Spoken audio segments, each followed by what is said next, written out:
এখন এই মেলাটা উৎসব আসলে কি নিয়ে মূলত চলছে এখনকার মেলাটা? রামনবমী। আজকে তো পাঠা বলি হবে না কালকে? আজকে আজকে দুপুরে এটা কত দুপুরে করে? আসসালামু আলাইকুম এভরিওয়ান।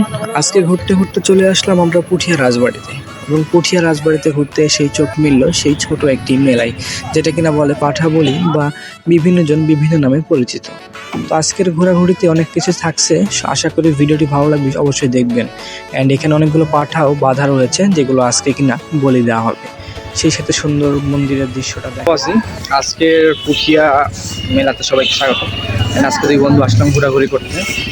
সরস্বতী পূজা উপলক্ষে মেলা চলতেছে, তো মেলাতে ঘুরতেছি, এনজয় করতেছি। আপনারা একটু ঘুরে ঘুরে যদিও দেখাই, সো সবগুলো দেখানো সম্ভব হচ্ছে না, যদিও একটু করে দেখাই বাচ্চাদের খেলনা সহকারে। অ্যান্ড মেয়েদের বিভিন্ন এখানে সামগ্রী আছে। তো ছেলেদের বলতে কিছুই নেই, আমার বন্ধু দেখছিল সেই সময় কিছু নেবার জন্য। তারপরে চলে আসলাম একটু ফুচকা খাবো বলে, বন্ধু আমাকে আজকে ট্রিট দিল। সো অসংখ্য ভালো লাগলো, সব কিছু মিলে ঘোরাঘুরি করলাম। এবং আমিও আস্তে আস্তে আমি বন্ধুর দিকে যাচ্ছিলাম, কারণ বন্ধু ওখানে একা একা বসে আছে, খারাপ লাগছে। অ্যান্ড আমিও সে সাথে আগাই গেলাম।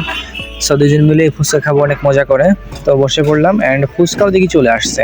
তো ফুচকা আসলে খুব মজা ছিল, বন্ধুর মুখে হাসি দেখে বুঝতে পারলাম যে আজকে অনেক ফুচকাটা মজা ছিল, দারুণ অসাধারণ। তো দুই বন্ধু মিলে ফুচকা খাইলাম অ্যান্ড এনজয় করলাম।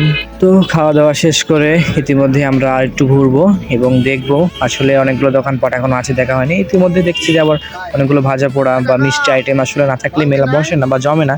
তো সেই সাথে অনেকগুলো মিষ্টি আইটেম নেই, হাজির হয়েছে দোকানগুলো। ইতিমধ্যে আমাদের ঘোরাফেরা শেষ, এখন আমরা রওনা হয়ে যাব আমাদের গন্তব্যস্থলে। সবাই ভালো থাকবেন, সুস্থ থাকবেন, আল্লাহ হাফেজ।